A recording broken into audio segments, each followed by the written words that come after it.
Berarti awalnya ke bisnisnya terpaksa dulu nih? Atau kayak ngisi kesibukan deh gitu? Ngisi kesibukan sih. Ngisi kesibukan. Dibilang terpaksa nggak juga sih, karena gue waktu itu menikmatinya juga. Oke. Bahkan sebelum, waktu masih gue kerja pun, ketika Sabtu Minggu gue libur ya gue sering ke outlet gitu kan. Okay.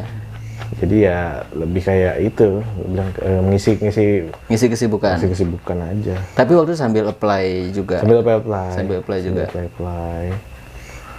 Tapi sebenarnya bisnis otomotif tuh, gue dulu target gue itu juga. Kalau nggak power plant otomotif tuh. Bisnis otomotif, bisnis kayak gitu ini modalnya butuh gede sih emang. Jadi waktu berapa kali tes, gue pernah tes di HPM kan. Semua mentok di tes kesehatan. Ya tempo hari sempet gimana? Ini gue pikir kerja di mana nih? Semua mentok karena tes kesehatan kan. Ya sudahlah. Akhirnya apa aja deh, gue ambil gitu. Nah, ketika mantap lo, ya udahlah gue mau usaha. Itu pas kapan ya? Ininya tuh apa gitu? Triggernya tuh apa gitu? Jadi itu waktu itu ketika gue stop apply itu pada saat kan dulu kan itu di The Mall, yang dulu. Iya, Depok Mall ya. Iya. Nah itu gue kan memang usahanya soto tuh, megangnya kan soto. Yang diinvest sama nyokap gue kan gue soto. Sementara nyokap gue itu pempek itu yang megang pertama nyokap gue. Okay. Nah, terus akhirnya ketika yang di The Mall stop itu kayak nyokap gue udah udahlah, udah nggak mau ngajutin usaha lagi. Terus gue mikir ya, aduh kasihan karyawannya banyak gitu kan. Iya. Karyawannya banyak sampai kan karyawan gue yang di soto. Itu tahun berapa? 2016 kayaknya ya. 2016 awal. Sedangkan usaha itu udah jalan dari 2009 nyokap gue tuh. 2009. Jadi ketika nyokap mulai, ya udah deh kayaknya udahan gitu ya. Iya, terus gue pikir udah, akhirnya gue nyari lah tempat sih ya. Akhirnya waktu itu sebenarnya sempat dibantuin juga sama nyokap. Cuma nyokap gue cuma sampai sebatas nyariin tempat gitu, bantuin nyariin tempat. Begitu udah dapet ya udah, akhirnya gue semua yang ngelola. Dan tadi kan gue soto nih, gue jadi kayak disuruh mempertimbangkan gue mau soto atau mau ngelanjutin PMP apa soto aja yang gue pegang. Akhirnya gue pikir karena PMP ini udah punya lebih nge-brand dibandingin sotonya, yaudah PMP aja lanjutin gitu. Ya udah akhirnya waktu itu kan awalnya pas dari Depok Mall itu gue pindah, ada 2 tempat tuh yang di Giant sama di Detos, di Intolnya sama di Detos gitu. Ya udah akhirnya baru di situ jadi karyawannya yang dari dulu di The Mall tuh dibagi 2 lah, ada yang di Giant ada yang di Giant, ada yang di Detos. Ya. Begitu. Jadi pas posisi itu ya udah deh, gue mantap. Iya, akhirnya udah dari situ kesibukan gue udah tetep lah, udah gue nggak pernah apply lagi. Gitu nyokap gue ya udah juga udah udah berhenti itu usaha. Udah pure semua lo yang pegang. Iya, semua gue yang pegang. Gitu. Tapi ada nggak sih dari orang tua tuh pengennya lu kerja atau lu, karena kan gitu kan. Gua dulu pernah buka pecel lele. Nah nyokap gue tuh nggak ridho. Gue tuh pengennya lu pakai seragam katanya kan. Gue bilang ya ini juga sama aja kan, yang penting duit gitu. Nah orang tua lu gitu juga nggak? Iya sama sih sebenarnya, namanya orang tua ya, mungkin karena ya namanya usaha ini kan nggak pasti, nggak ada kepastian.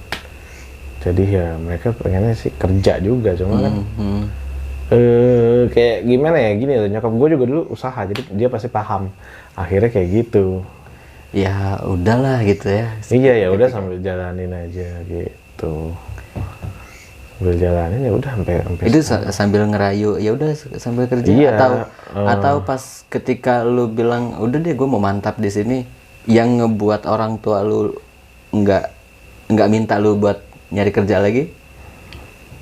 Sebenarnya bahkan sampai sekarang pun kadang-kadang masih suka kalau ada lowongan PNS daftar gue. Oh gitu. Iya, jadi sebenarnya nggak pure gitu. Kalau misalkan kayak PNS gitu ya gue suruh daftar. Kayak gitu. Jadi sebenarnya dibilang ya itu dia, makanya gue dibilang ini sih ya nggak juga sih, mungkin belum juga ya orang tua gue ini kelas 100% gitu. Iya, gue waktu pas baru lulus tuh pernah ada yang bilang gini, kalau lu mau apa tenang, tentrem, nyaman, jadi petani. Gitu. Kalau lu mau kaya, jadi pedagang, entrepreneur, businessman gitu kan. Kalau lu mau dihargain, jadi karyawan atau pejabat. Maksudnya kayak dihargain apa sih, kayak soal prestis. Iya. Sebenarnya gitu kan, karena kita pakai seragam gitu kan. Nah tapi memang benar sih sebenarnya kan, orang tua tuh mikirnya gitu ya. Kayak nyokap gue dulu, gue tuh pengennya lu pakai seragam gitu. Lama-lama stres juga. Sebenarnya kayak ini sih, lebih kayak siklus ya. Mungkin dulu orang-orang tua kita mereka bertani kan, jadi kayak upgrade, pengennya ngeliatnya yang kerja. Mungkin nanti di masa depan orang-orang tua kita, anak-anak kita bakal suruh udah jadi pengusaha aja gitu loh. Jadi ada masanya sebenarnya. Nah kita nih kayak peralihan, makanya sulit mungkin. Mindset itu karena masih mindset zaman dulu. Bener. Orang tua kita petani, terus ngelihat yang pakai seragam kok kayaknya gitu kan. Mungkin nanti yang pakai seragam udah deh gitu, lu jadi petani aja, justru malah kayak gitu, atau lu bisnis aja gitu. Benar. Dan memang sekarang juga kan milenial sekarang cukup banyak juga gitu loh yang begitu lulus mereka nggak mau kerja. Benar. Apalagi semenjak kayak modelnya Jack Ma naik daun yang kalau dalam negeri Sandiaga Uno lah ya. Iya, dalam negeri kayak Sandiaga Uno yang dia bilang ya lu harus jadi bos buat diri lu sendiri. Iya, jadi udah mulai mindsetnya udah mulai kebuka gitu. Kalau dulu zaman orang tua kita kan nggak ada gitu kan ya, ibaratnya dulu aja cuma tayangan TV cuma TVRI aja. Iya. Dulu semua TV dibatasin. Iya, kalau sekarang kan udah banyak gitu loh cerita-cerita sukses pengusaha tuh. Success story-nya orang-orang. Iya, gitu. benar. Iya.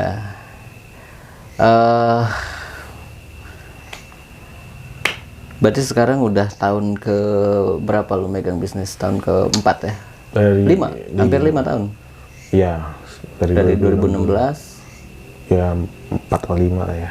Iya, berarti kalau awal 2016 berarti awal 2021 tuh 5 tahun. Iya, benar. Ketika masuk ke masa Covid gini, ini kan kalau dulu 98 itu UMKM jadi penopang nih. Iya. Karena dampaknya nggak terlalu ini kan, krisis moneter dengan krisis ekonominya kan. Nah, Covid ini kan dampaknya juga sekarang ke UMKM gitu. Ya, itulah. Dari sisi entrepreneur tuh nanggepinnya gimana gitu? Dibilang nanggepinnya gimana ya, kita kadang cuma bisa, yang pertama ya paling ya sabar lah, berdoa gitu. Paling cuma kita kayak maksimalin kayak potensi-potensi yang sebelumnya belum pernah digali. Kayak gue misalkan dulu gue jualan kan outlet. Offline ya? Iya, offline. Gue jarang nih gue namanya jualan pakai WA gitu. Bahkan ada beberapa outlet gue yang nggak gue daftarin di GrabFood, GoFood gitu. Karena gue pikir lah, buat apa? Kan gue sekarang aja gue udah di situ udah lumayan gitu. Ya udah, akhirnya pas sekarang baru kita beralih ke yang belum ke internet marketing. Ibaratnya kita ganti strategi lah ya. Jadi kita ke online, kita maksimalin di sana potensi-potensi jualan di GoFood sama GrabFood, dimaksimalin tuh. Sama ya itu tadi WhatsApp. Sekarang jadi banyak juga yang beli lewat WhatsApp gitu. Lewat WA. Iya, lewat WA. Tapi offline masih jalan? Offline sih masih, cuma memang nggak sebanyak dulu lah. Apalagi kayak di pusat perbelanjaan ya. Iya. Itu paling kerasa banget tuh. Itu dia paling kerasa tuh. Hampir 90% penurunannya. Gila banget tuh. Apalagi waktu pas awal-awal PSBB ketat. Iya, itu. Semua nggak boleh. Hampir 90% waktu apalagi pas PSBB ketat itu dulu kan nggak boleh makan di tempat, itu bangku dinaikin semua, jadi nggak boleh. Harus take away tuh. Iya, harus take away. Waduh, gitu kacau banget. Terus dari pihak ininya juga kan Pengelola. pusat belanjaannya juga dia nggak mau. Jadi cuma ngasih kompensasi, diskonnya tuh cuma 50%. Sedangkan itu nggak sebanding dengan penurunan omset. Iya, oke gue bilang Sewanya 50% iya, lebih murah. diskon. Tapi omset kita 90%. Iya, 90%, jauh kan. Iya, iya. Ya udahlah. Nasib karyawan gimana? Iya, itu ada yang dirumahin sebagian, terpaksa mau nggak mau itu. Kayak gue udah nggak, gue sebelumnya pada saat dikasih diskon itu gue udah ngasih surat balasan kalau misalkan gue minta diskonnya lebih lagi lah, karena kan kita harus mempertimbangkan nasib karyawan gitu. Tapi dari pihak situnya juga nggak bisa, ya udahlah akhirnya mau nggak mau kita tutup gitu loh, karena memang nggak, bebannya semakin besar, nggak cover. Iya. Dan dari sisi kebijakan pemerintah pun kan kita belum bisa baca kapan selesainya. Benar. Gitu kan. Kalau tetap kita buka sama aja kayak kita berjudi. Ya itu. Iya, kayak yang udah ketahuan, ya gue bakal rugi terus nih sampai. Iya benar. Karena waktu itu aja gue kan mayoritas memang di pusat perbelanjaan. Jadi waktu itu gue tutup semua sampai tinggal satu udah di rumah doang. Yang tinggal di outlet di rumah. Nah ini baru sekarang ini gue perlahan-lahan gue buka. Gue kemarin udah buka satu lagi, makanya sekarang jadi 2. Jadi ya step by step sih pengen gue buka satu-satu gitu, cuma sambil lihat tempat yang cocok ya nggak sama ya yang apa sih istilahnya tuh, kayak biaya-biayanya yang pas lah sama kondisi sekarang. Gitu. Iya, karena memang bener iya kayak driver turun ya kan. Mungkin ya ada beberapa makanan online yang naik mungkin ya.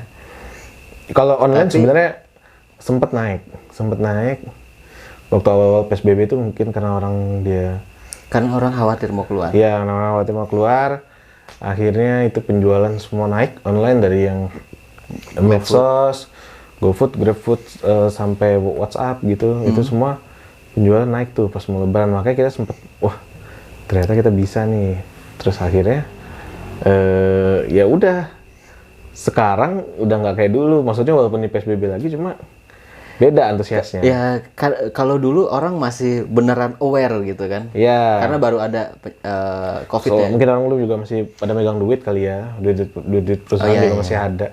Sekarang kan udah pada daya beli lebih juga banyak ya, lebih banyak yang dirumahin, daya belinya udah pada berturun. Iya, benar-benar. Ya cukup memprihatinkan sih. Iya.